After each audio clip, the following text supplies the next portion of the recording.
Spiral Bound, written by A. Herman. I used to draw spirals in the margins of my notebooks when I was a kid. I don't know why, but they made me feel calm, like if I just kept the line turning, nothing bad could happen. Sometimes I'd go through an entire page without lifting my pen, just loops and loops, tight, precise, and perfect. I remember once, in 5th grade, I filled the back of my math worksheet with a spiral so densely the paper started to tear. My teacher called it obsessive. My mom said it was just a phase, but even then, I think I knew it was something else. I never drew anything else, just spirals. I didn't have many friends. I didn't sleep much. I was always tired, always drawing. It was like if I was trying to hold on to something that kept slipping through my fingers. Every curve, every loop felt like a lifeline, the only way to keep things together. The first real change started with a vein, just one on my wrist. It curved in a way it shouldn't, too smooth, too intentional. Not a branch, not a loop, a perfect spiral, like someone had etched it under my skin while I slept. I stared too long. It moved when I blinked, not pulsed, tightened, like it was bracing. My pulse beat hard under it, like it wanted to escape. At first, I thought it was a trick of the light, but when I blinked again, it hadn't moved. It had deepened. And there was something else, a faint buzzing under my skin, almost like an electrical charge running through my veins. I tried to ignore it. I couldn't. I kept staring, but as I looked at it more, the spiral grew. I wasn't imagining it. The skin around the vein twisted and buckled, turning into a miniature whirlpool under my flesh. I pressed my thumb against it, but the pressure only made it widen, like it was pulling everything toward it. The next morning, my coffee swirled long after I stopped stirring. My hair curled into tight, unnatural coils that I couldn't brush out. It wasn't like the soft waves I used to get after a long night's sleep. No, this was wrong. The curls felt too tight, like the hair follicles were being twisted. Every movement felt wrong. My fingerprints, they used to loop. Now they spiraled, deep, sharp ridges, like they were drilled into me. My scalp itched constantly.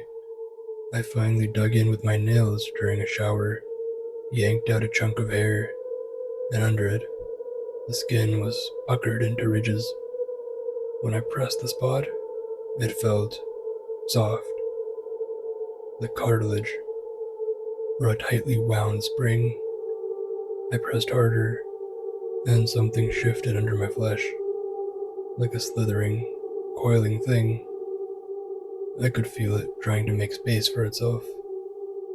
I started seeing them everywhere, in clouds, floor tiles, the way ants moved outside, tight, endless loops. My neighbor's wind chime didn't tinkle anymore. It pulsed, in perfect rhythm, circular, predictable. The wind didn't blow, it rotated. It wasn't the wind moving things, it was the air, bending. I looked up once, and the sky wasn't right. Clouds weren't moving as they should. They were spiraling too, drawing tight circles across the heavens, like the clouds themselves were being folded into something. I stopped sleeping after the ceiling inhaled. One night, the shadows on my bedroom walls pulled themselves loose. They unpeeled like old paint and flowed toward the ceiling. The shadows seemed alive. I watched them pool in the center, twisting together like fingers gripping the plaster. The ceiling bowed upward. I woke up gagging, my tongue stained black, the taste of ash and static thick in my throat.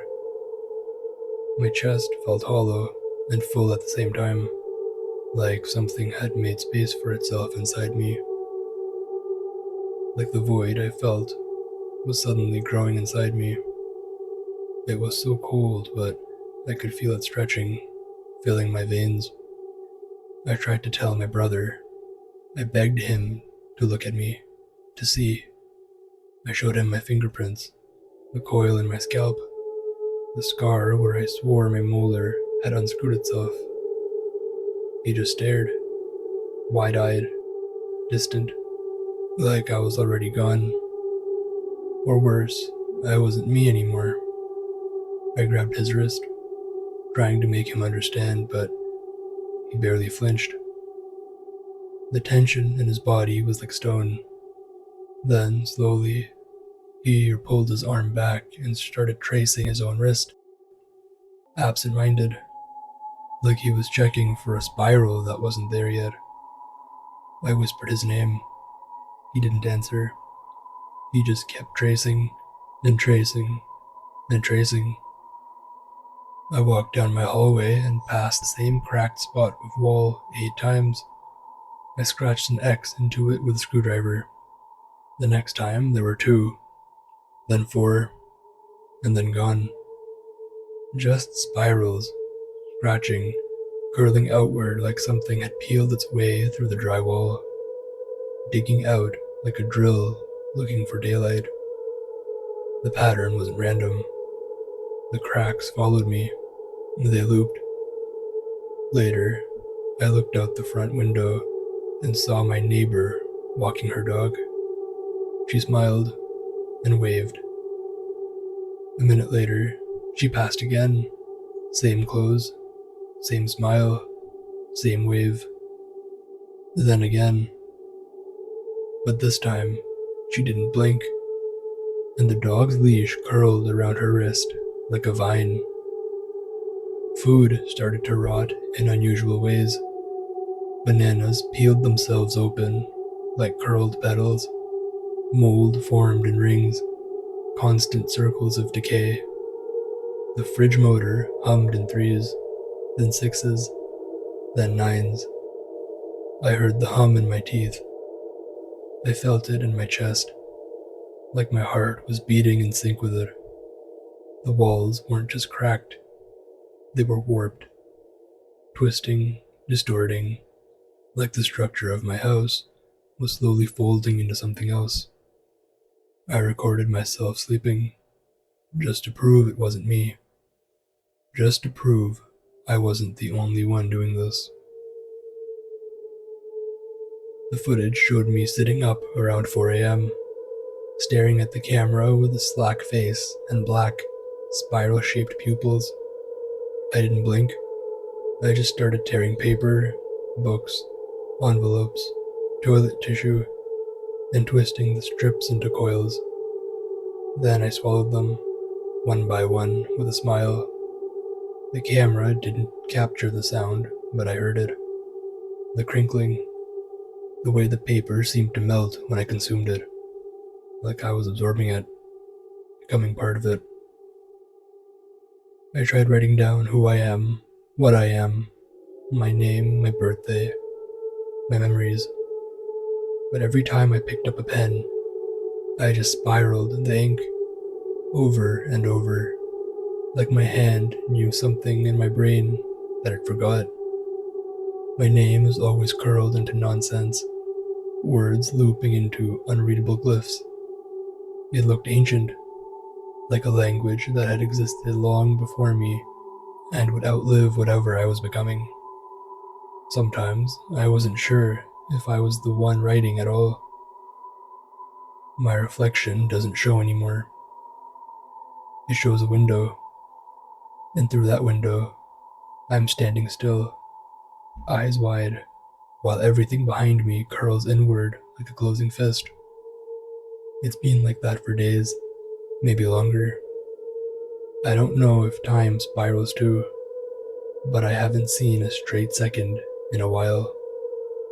I waved at a mirror once, just to check. The reflection didn't move. I watched it, then it smiled. I tried looking at my watch, flicking my wrist to check the time, but the face was spinning.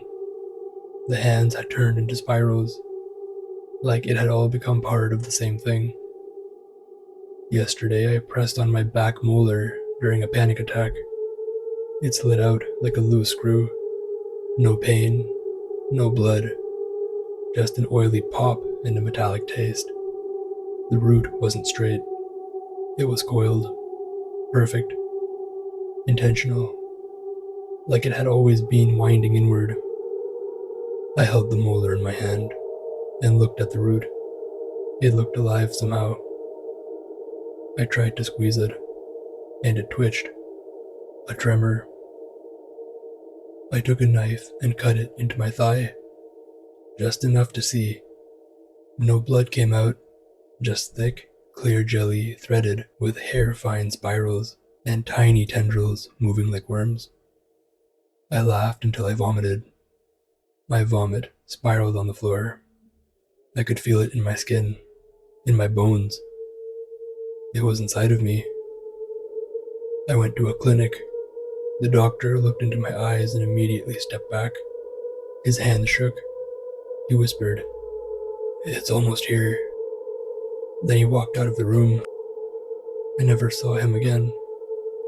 The door closed behind him, but the hallway outside didn't look right. The walls were stretching out, pulling in on themselves. I opened my front door this morning. There was no sky, just a spiral, stretching across everything. The trees curved. The houses leaned in. The clouds twisted into a vortex of bone-colored mist. I stepped out and saw myself walking away into it, head down, disappearing into the coil. The world had folded in on itself. The path I was on became part of the spiral. I had no choice but to follow. I understand now. The spiral isn't a pattern. It's a place, or maybe a path, a tunnel. You don't notice you're in it until the world starts bending in with you. I used to draw spirals to feel safe. Now, I see them in my bones. I see them on the walls. Now, I see them in you. It wasn't protection. It was preparation.